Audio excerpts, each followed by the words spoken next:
There are a lot of misconceptions about what a comic book colorist does, and this causes issues for people that are just starting to learn how to color. And I see a lot of coloring samples from my students, and there are some common issues that seem to be almost universal. So in this video, I want to run you guys through the top 5 rookie comic book colorist problems.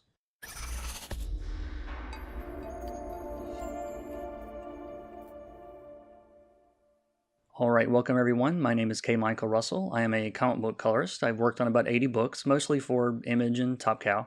I'm also the instructor at o1artschool.com. Welcome to my YouTube channel. So, the top 5 most common problems for beginner colorists. Now, some of you guys watching this video, especially if you're new to the channel, you're thinking, well, I know coloring. It's not that hard. You stay in the lines, you add some light and shadow, boom, you're done, right? I think this scene from the IT crowd is a great analogy for this. So to set this up, Jen here doesn't really understand computers, but she said she did on her resume, and now she's in an interview explaining her computer skills. I have a lot of experience with the whole computer thing, you know, emails, sending emails, receiving emails, deleting emails. I could go on. Do. The web. Using mices, using mice. Clicking, double clicking, the computer screen, of course, the keyboard, the bit that goes on the floor down there. The hard drive? Correct. Uh-huh. Well, you certainly seem to know your stuff. So, I love that show. You can understand the basic concepts of the technicalities of adding color to line art, but that doesn't mean you actually understand color for comics. So I hope to clarify this in this video. Let's get started with the number 5 rookie colorist problem. You don't understand the importance of value and contrast. The reader's eye will tend to gravitate toward areas of higher contrast. This likely stems from the days when we were running around grasslands trying to avoid lions millions of years ago. It was really important that humans were able to distinguish very quickly between what might be a patch of grass and a lion that's waiting to eat you. So this is something that colorists can use to our advantage. We can exploit this. If your values are clearly defined and more contrast is focused on the most important areas of the page, those panels are going to be clearer to the reader. Because you could have a panel with a lot of information like this one, and if I didn't consider where I want the reader's eye to focus first, this could be a problem as their eye bounces around the panel trying to find somewhere to land. And even when I say contrast, some assume that just means contrast of value, you know, light and darker areas. But contrast works in a lot of different ways. You could have contrast with saturation, you could have contrast with the hues that you're using, even shapes can create contrast. So you can combine all of these to work together and the effect is even stronger, sort of like Voltron. And of course, a good penciler is going to be considering these things too, and it's part of their job description also, but we can help clarify the art and push it even further. Number 4, you aren't creating depth and atmosphere. Now, I sort of lumped these together here, but you can look at this a few different ways. Depth can mean separating your planes, foreground, middle ground, background. Notice how I can redirect your focus in this panel just by changing the way these different areas are colored. Here, these people up close seem to be more important, but in this one, this guy in the background is the focus. I found there are a lot of parallels between filmmaking and comics here. This is easier to do in movies and TV because they can literally adjust the focus. We don't have that luxury in comics, so we have to find different ways of making that work. For example, darker and cooler areas tend to recede on the page. You'll sort of look past them, and brighter, warmer areas tend to sort of grab your attention. The other way a colorist can create depth is with something called atmospheric perspective or air perspective. On planets with an atmosphere, we'll use Earth as an example since it seems to be a pretty popular place, the air around us is full of little particles, and the more distance between us and the objects we see in the distance, the more particles there are. So this means the further away something is, it tends to have less contrast and shift a little bit toward blue in the daytime. You can see this really clearly if you look at pictures of mountains. It's pretty obvious there, so that's another way you can create depth in your work. Number 3, rendering everything to the same level of detail. This is a big one. I see this all the time. This is really another contrast issue. If everything is detailed, it's sort of like nothing is, because you don't have areas of low detail to contrast with the areas of high detail. Focus your rendering on the areas that matter most and use less detail in the areas that are less important.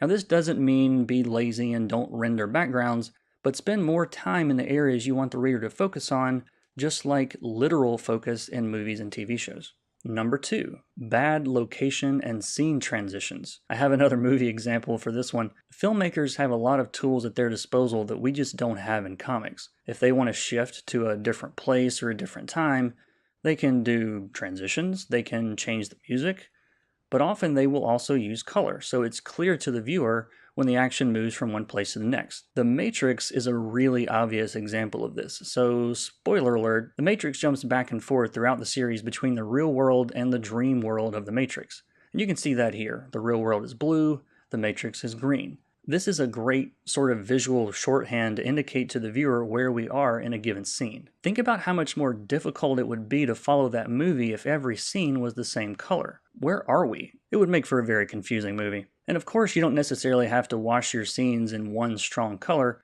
but just shifting the color schemes, shift the lighting colors, that's really all it takes to indicate these scene changes to the reader. And that brings us to number 1 on this list. And if you learned something so far and you want even more of these tips, there's a link to a free PDF in the description. It's my coloring pro tips. Some of it will look familiar if you reach this point in the video. But anyway, the number 1 rookie colorist problem is you are not a storyteller. And this is really the result of combining everything we've talked about. It's the colorist's job, along with the rest of the team, to help tell the story. And if you're doing your job well, the colors are a seamless part of that. If you're a colorist doing your job poorly, best case scenario, you aren't contributing anything other than making black and white pages color. Worst case scenario, you're actually making the book harder to follow and you're taking away from the experience. You're fighting the line art. That's not what you want. The concepts I've talked about here are some of the most important and most critical parts of being a good comic book colorist and a good storyteller. If you want your portfolio to stand out from the thousands of others that want the same jobs you do, start doing these things. Use contrast as a weapon in your storytelling arsenal. Create depth, atmosphere, separate your locations and scenes, separate your planes. If you do all of that successfully, you are much more likely to grab an editor's attention, because if they're seeing the same portfolios that I'm seeing, and they probably are, they are quickly dismissing a lot of them at a glance. Can I read this page quickly? No. Move on to the next guy. You don't want to be that guy whose pages barely get a second look. So don't take it personally if you're guilty of any of these mistakes. I can assure you, you are not alone. And I was guilty of every single one of these at some point myself. I will link my playlist in the description, How Not to Color Comics, where I go into a bit more detail on some of this stuff. And honestly, there aren't a lot of resources that talk about storytelling with color. You can find a million coloring tutorials on YouTube, and 99.9% of them don't even discuss this. Now, my subscribers and my students here, they'll tell you we talk about storytelling all the time. I try to show you guys as much of my thought process as possible here. So my goal with this channel is really showing you how to think as a colorist. So I hope you'll subscribe. There's a lot of content here, and I'll link a good video to start with on the screen at the end if you are new here. I also have a free beginner lesson with a PSD file in the description. You'll also find a coupon code there for my coloring courses. There are 20 hours of lessons on the whole process, start to finish. There's discussion boards for feedback, for questions, sample pages to color, color profiles for Photoshop. So there's plenty of cool stuff to check out in the description. Thank you so much for watching. This is actually the first video I've made going full time here on YouTube, which is a little scary as a 40-year-old, but thank you so much for your support, whether it's in my courses or Patreon or just retweeting and sharing my videos and watching them here. So keep telling your friends. I know a lot of you guys do. Share this video on whatever cool social media platform exists on the day you're watching this. I hope you enjoyed it, and I will see you guys in the next one. Take care.